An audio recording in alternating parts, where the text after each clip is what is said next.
Here we go, folks. Downtown LA, I see more American flags than I do Antifa or commie flags here in downtown. So that's a good sign right there. Here we are getting ready for the rally.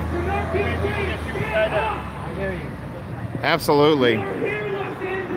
We're here downtown, taking care. It's Fleckus, not the popcorn guy. Not the popcorn guy. Okay, okay. One of these days, you're just gonna have to bring popcorn, though. That's what you got to do. Where's your spatula? It's my backpack. Okay, good. You're armed and ready. I loved your debate with Jesse Lee Peterson. Oh, awesome. Yeah, that was something else, wasn't it? That was you know, the first person who was supposed to be there didn't even show up. Really? Chickened out as soon as she saw the shirt. Dude, I love Jesse. That was a great thing. Yes, it was. But I'm not his cousin, unfortunately. Not yet. We are here and we're not going to be suppressed. We are here and we're not going anywhere. Hey! How you doing, Josh? Good, how you doing? All right. Yes. We have the system. We are ready to roll. We are here, Los Angeles. Hey, man! I am not hugging anyone because I'm sick. Okay. I'm giving everyone an elbow. Hey, Kira. Elbowing it. Hey! Dawn. Sabo. What's going on, my man? Good. How you doing? Good to see you.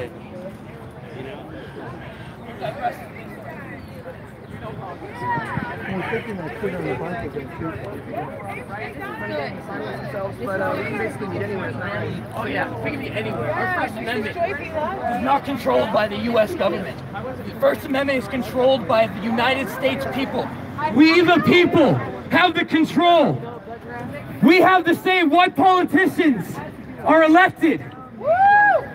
We have the say. Don't let the fake media control your mind. We are here. We are here, City Hall. We are here, Jerry Brown. We are here, California. And we are going anywhere. Yeah. Oh shit, I left my tripod over there. Uh-oh. We are here. It's on the, okay. We're at the town hall. Be passionate. Oh, yes. Just be yourself. Here we have Arthur Sharper here. We have Joey Villa. Oh, wow, look at her. He's here.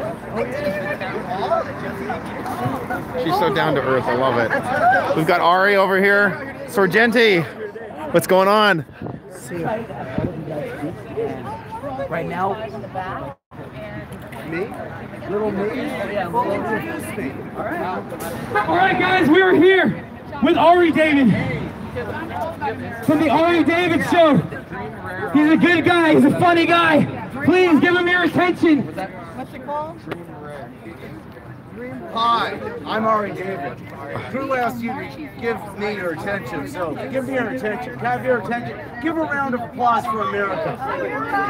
Yeah! How's that? Okay. So it's like, you know, Eminem rap showdown kind of mic technique here. Okay. So, I thought I would start off by doing something incredibly dangerous. Are you guys ready for some danger? We've already experienced it just being here. God. Let's do it. And let's say it together. Right. Okay, first I'll do it in Hebrew. I'm just kind of disappointed. I really thought that Antifa was going to show up. No, where are they? And I thought the most ironic, beautiful thing would be Antifa pretending to be anti-Nazi, booing a Jewish guy doing a Jewish prayer. So let's say a Jewish prayer together. Okay, are you ready? El Melech Rahman, Shema Yisrael, Adonai Eloheinu, Adonai Echad. Lord our God is So what we just one. said is, Hear, O Israel, and God and Israel are one. Most dangerous thing you could possibly say. And now I'll say a couple prayers in English, and then we'll talk from there. I thank God for our freedom, our happiness, our health, our safety, and our prosperity. And think about the first thing, our freedom. What do our politicians in the building across the street never talk about anymore? Our freedom. I saw a friend of mine discussing what is the American national identity. That's very simple. Freedom is America's national identity. And without our politicians being wedded to freedom and the idea of freedom, caring about freedom, defending about freedom, they have absolutely no purpose other than to support their own political ambitions and take our freedom away. And look about how freedom is being eroded. About 30 years ago, Ronald Reagan said, freedom is but one generation away from extinction. And unfortunately, we have reached that generation. They're called millennials. And they have lost all touch and connection with freedom. I'm here to remind millennials and everyone else that freedom matters. And remind all of you that freedom matters. And to remind the people who work across the street in that building, the Capitol buildings, the city halls across our land, that freedom matters. Without freedom, we truly have nothing. Without the freedom to earn the money we earn and to keep it, and to choose what we do with our lives become meaningless and worthless. A millennial said to me that he thought healthcare was a right, like the air we breathe, like the water you drink, like the life you should be allowed to live. And I said to him, do you realize that if healthcare is a right, that means the person providing you healthcare is now your slave, and you're a slave owner. And suddenly he realized the path that he had been led on by the education system, by the culture at large, and by all the people around him who just agreed with him blindly that healthcare or his right to condoms or his right to have an abortion if he had a womb mattered more than the freedom of himself and others. And look at also how Drew. he had absolutely no Nice to meet you. Nice to meet you, man. Thank you for coming out. Thank you. Only his own and his own desires. And that's what our politicians have done. They only care about their own desires and their own power base, and degrading our freedom while they expand their influence with their little plans, like road diets and lane restrictions and bike lanes and all sorts of other disgusting little government plans that make our lives miserable. How many of you like sitting in traffic? Do any of you? No. Scream no. No. Let's coordinate this. Got this right. Hell no. How many of you like sitting in traffic? None. No, none of you. Okay? So how does it benefit our politicians to piss you off by making you sit in more traffic? It doesn't, unless they keep you so stupid, so ignorant, so in the dark, and so not caring about your own freedom that you willingly give up your own freedom and convenience for their electoral success and their government jobs. Then let's talk about our happiness. Without freedom, we can't have happiness, can we? And without happiness, nothing else matters, right? Right. Well, let's talk about happiness, and let's show the other side. Go downtown. And whatever other leftist rabble they call themselves, whether Antifa or Black Lives Matter. Hey, how you doing, man? Hey, how you doing? Looking for a place to park? Yeah, we got the handicap sticker. Oh, so you're good. You could go anywhere you want. There you go. I haven't the time of my life right now. Tape? He's got a truck. I don't know if we're coming out. He has the tape. Okay. Okay. What do you need it for? What's happening? I'm trying to tape this up here. Oh. All the stars are showing, all the stripes are showing. Okay. Right now it's like It comes and goes.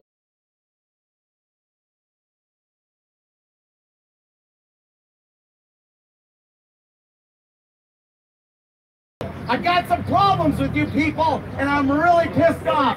I'm sick of those bird scooters. I'm sick of road diet. Like anything that can be related to your health, only engage in things in moderation, because everyone needs a stiff drink from time to time, and everyone needs a potential hit off a joint from time to time.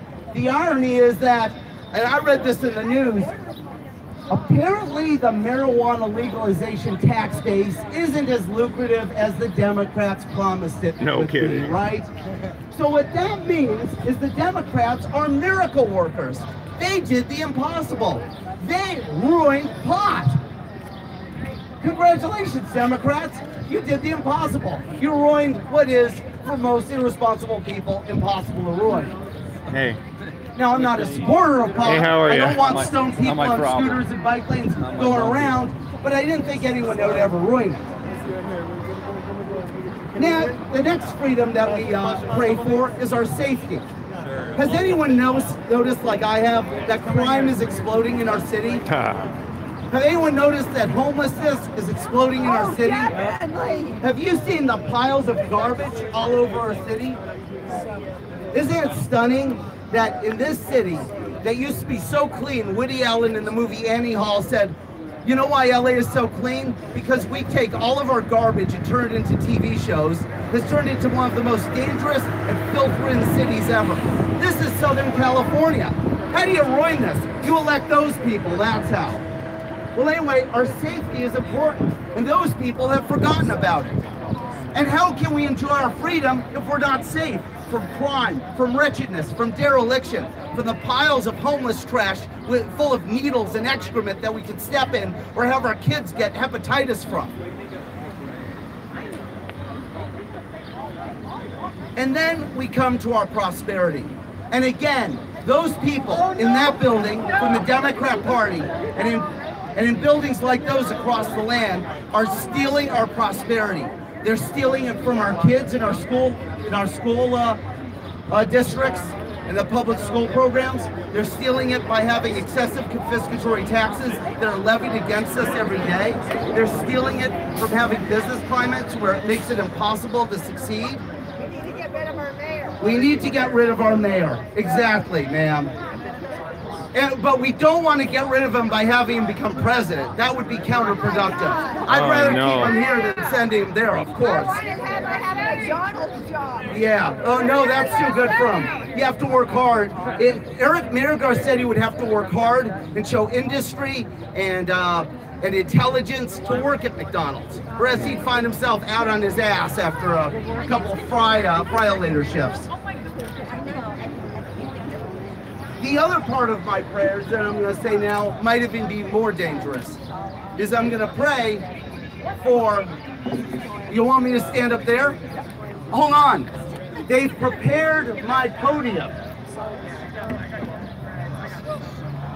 Thank you. How's this?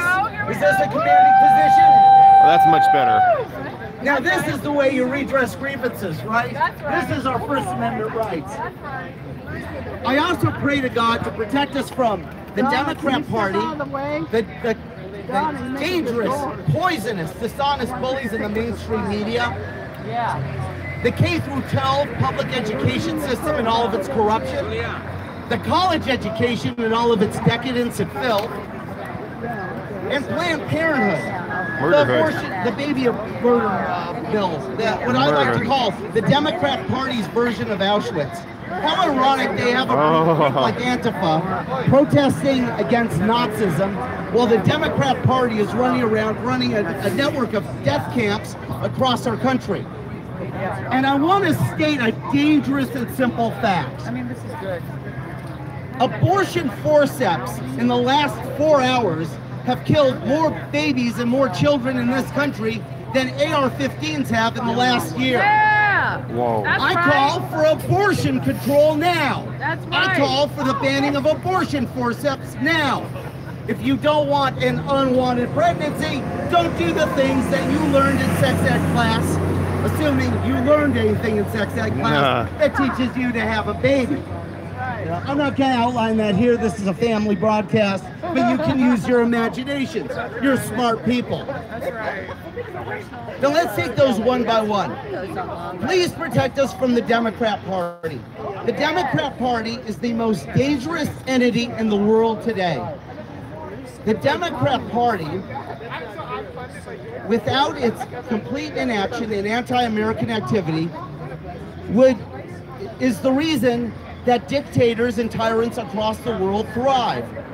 Let's compare and contrast the Obama administration versus the Trump administration. Oh, much better. Oh, do you hear me now? Is that better? Even better. The mic is somewhat inconsistent. Obama worked to give the country of Iran and its tyrants nuclear weapons, the most dangerous weapons on the earth. He kept talking about gun control, but apparently nuclear weapons control slipped his mind. He didn't do anything about the country of North Korea, the second most vile, tyrannical country on earth, possessing, testing, and threatening America with nuclear weapons. But Donald Trump, the Republican who promised to come and make America great again, has now taken the nuclear toys away from Iran and is working to take them away from North Korea. See, when you have a Republican in office, the dictators and tyrants of the world shrink and cower and lose their erections. Yep. But when you have dictators, when you have Democrats in office, it's like giving dictators Viagra. The Viagra that Democrats claim is paid for by government programs. The Democrats have ruined California. There is wretchedness and homelessness and piles of trash everywhere. One of the most shocking things to me is when I drive around California, this beautiful, prosperous place full of the most wonderful people, you guys, and the most incredible land, and the most incredible natural resources and agricultural land on earth. It's shocking to me that there's so much poverty here, so much destruction, and frankly, so much garbage. Isn't it incredible that groups like the Sierra Club, the Surfrider Foundation, and Heal the Bay don't say one little thing about all the garbage everywhere left by the homeless people that are allowed to be or the illegals. Or the illegals. Isn't that just incredible to us? It's incredible to me. And I call on the people in that building across the street to do something about it. Whatever happened to vagrancy laws? Well, you know, it's funny, guys. I found out something. A single judge in California basically nullified vagrancy laws. So it's now legal to engage in any form of urban camping you want. What about littering laws? I thought there were signs everywhere that says, if you litter, it's a $1,000 fine per incident.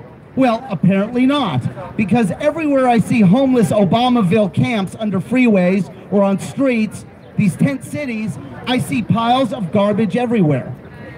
And when you talk to the police, they tell you, well, apparently the state of California has legalized all drugs by classifying all drug offenses down to misdemeanors. The police just don't have time because of the exploding crime rate caused by the Democrats in that building across the street to enforce any laws other than felonies. So we need to be free of this. We need to be able to have a state where these garbage piles and this wretchedness isn't happening anymore. And finally, we need to take our country back and realize the gift of who we are. Most people who vote Democrat do so because they're default Democrats. They've been educated in the public education system, and they've been fed the crap in the mainstream media, and they believe it. I'm here to tell all of you, you're smarter than that. You're better than that. You don't have to be so sensitive or go to your safe space or cower in your little cry, what are those things at the University of Utah, the little cry closet. You're strong enough to handle being offended. And there is nothing in the Constitution and the Bill of Rights that say you have the right not to be offended. But what is there is the right to religion, which is why I prayed in public today. The right to free expression, which is why I'm speaking today. The right to pray to the God of your choice, which is why I prayed in public today.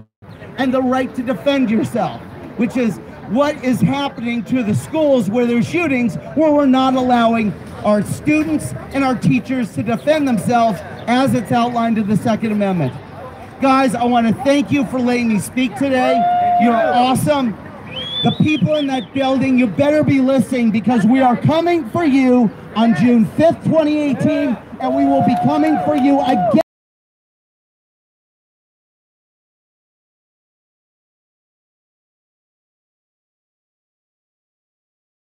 Unemployed. I'm Ari David. Thank you for having me. Who's next? All right. Up here. Let me. I need someone to be the camera. We're ready for town hall. Thank you. Barbed wire. Thanks, guys. I'm ready. Let's rock. Don't worry, I don't want to talk about myself, but I'm really glad to be here, right in the heart of downtown LA. Sorry, folks, these are our streets. These streets don't belong to Eric Garcetti. These streets do not belong to the Democratic Party. They belong to we the people. And we the people need to remember that we have the power. That's right. I want to talk about how sanctuary jurisdictions undermine our rights as citizens, and they are unconstitutional. I still remember the smell of the smoke of a burning building in the Westlake section near MacArthur Park. You know, the same place where Kevin De Leon's parents buy their fake IDs and the stolen Social Security numbers. A warehouse set on fire by an illegal alien transient who is now incarcerated in LA County Jail. But he shouldn't have been in the country. He set the building on fire to retaliate against another transient. He murdered 5 Americans. 4 were visiting from Iowa, 2 foster parents, their son, and his girlfriend named Tierra Stansberry. The building was set on fire, and a 5th man, a homeless man named DeAndre Mitchell, rushed into the fire to try to save those lives. Every one of them was lost. If our immigration laws had been enforced, that murderer, that animal, would have never been in this country. Do I have to remind you, Los Angeles is a sanctuary city. But it's a sanctuary for who? For Tierra Stansberry? No. For her friend? No. San Francisco is a sanctuary city. Where was the sanctuary for Kate Steinle?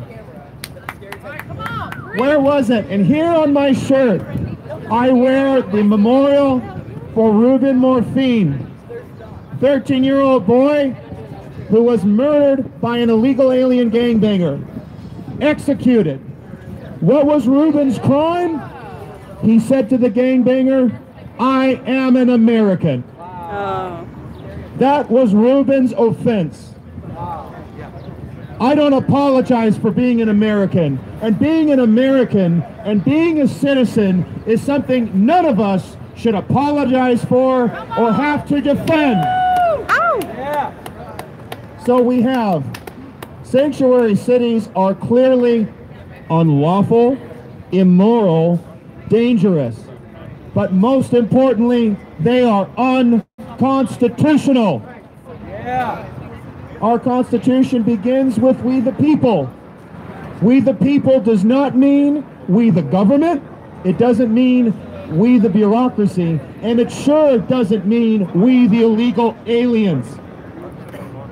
Because that's what politicians are doing now. They are corrupting the meaning of citizenship to nothing and expecting this country to have no border, no protection, or no sovereignty. And all of that is rejected by our Constitution.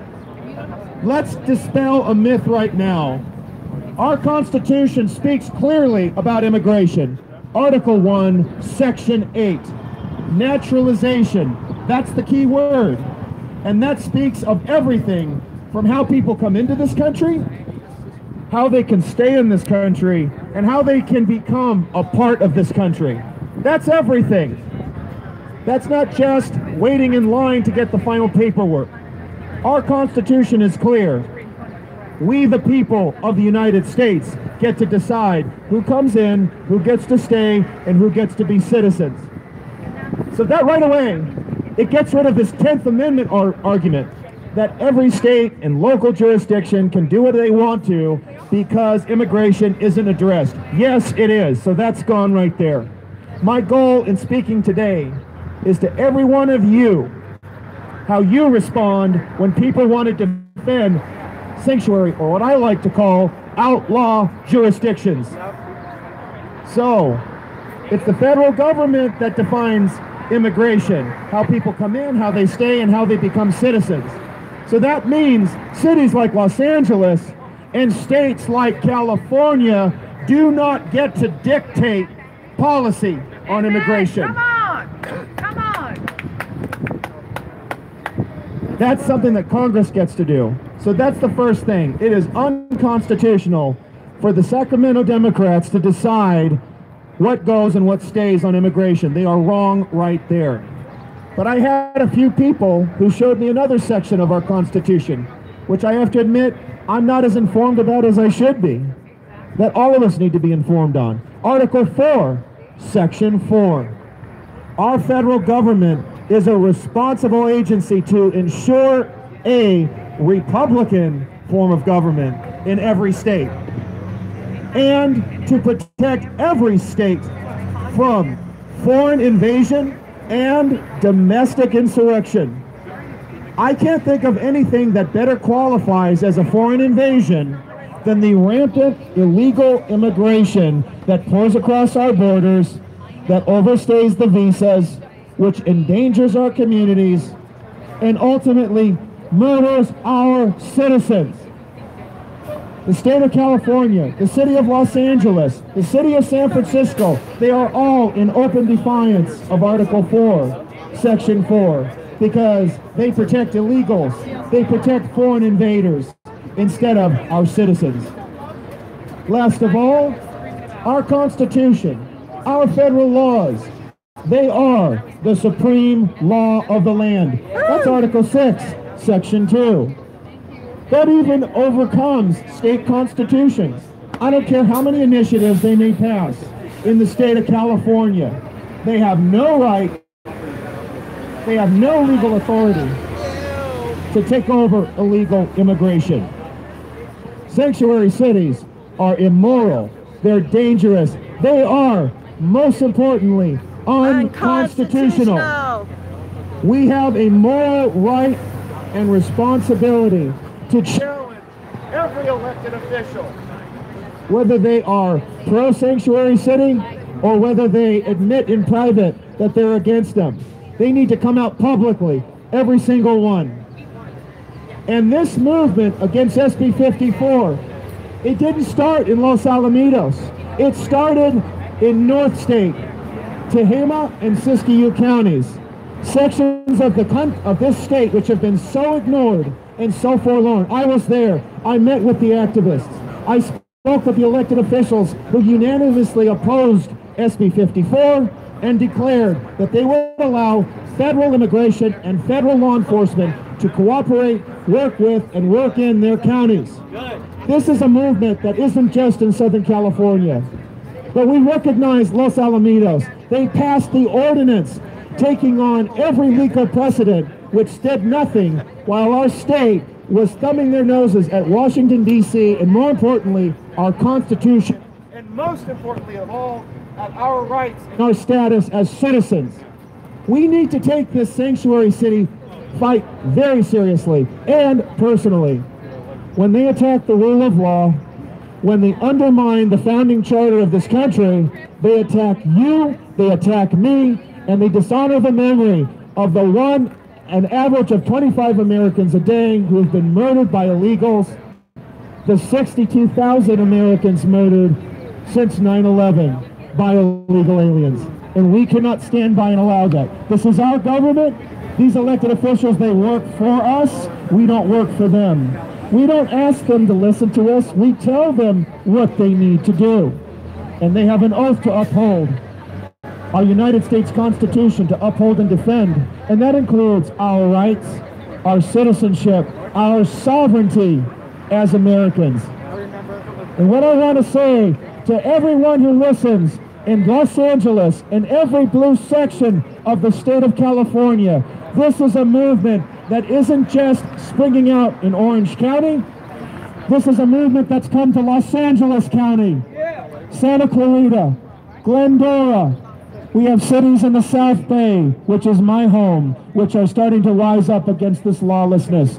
I have connected with activists in Monterey County, once thought to be a blue dead zone, where no conservative, no constitutional activist could make a difference. We have a growing number there, which confronted the Board of Supervisors, which confronted the city of Monterey.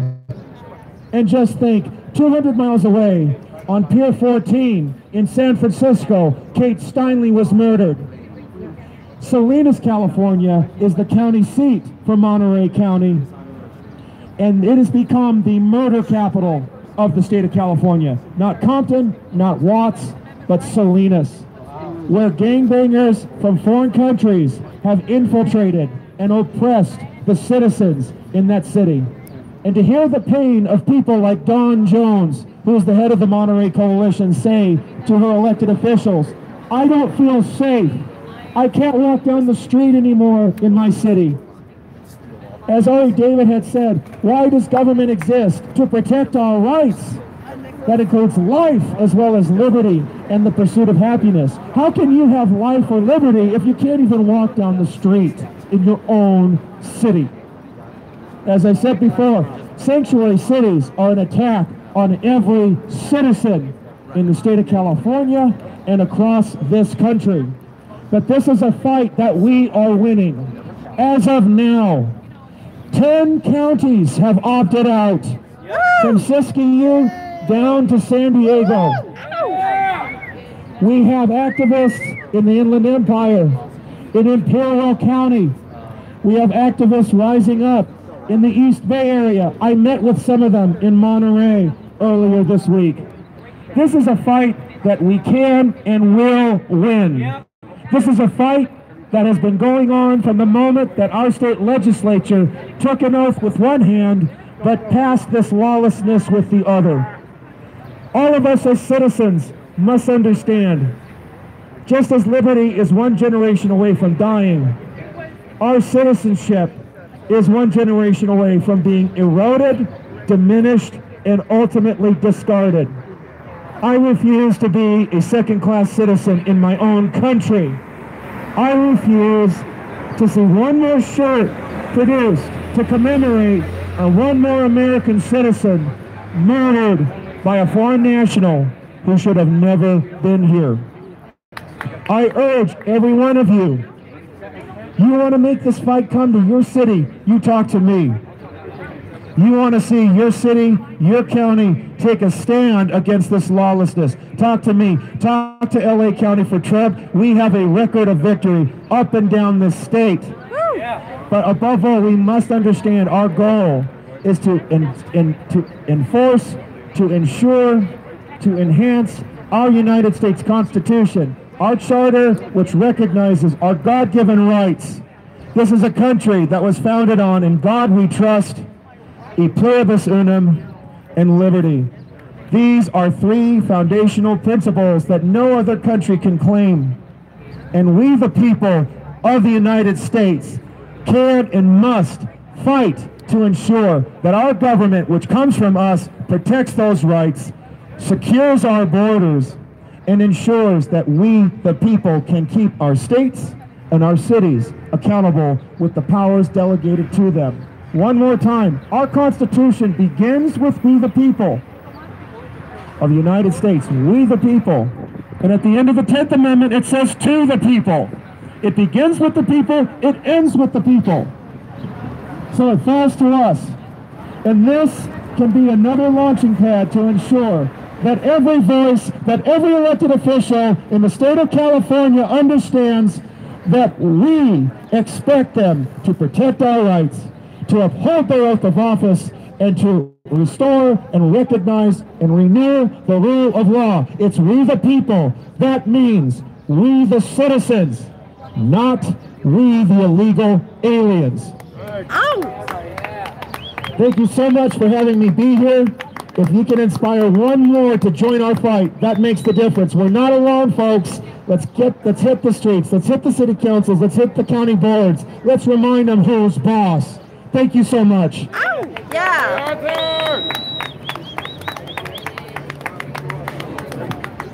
Thank you, Arthur Shopper. Thank you. Thank you for your Can you voice. pronounce myself? Freedom Rights thanks you, and the March for Our Rights. Can you pronounce my name right? Thanks you. Thank you. Folks. You hear that, LA? Did you hear his message? So as everybody knows, I've got to go because I got to hit the ground.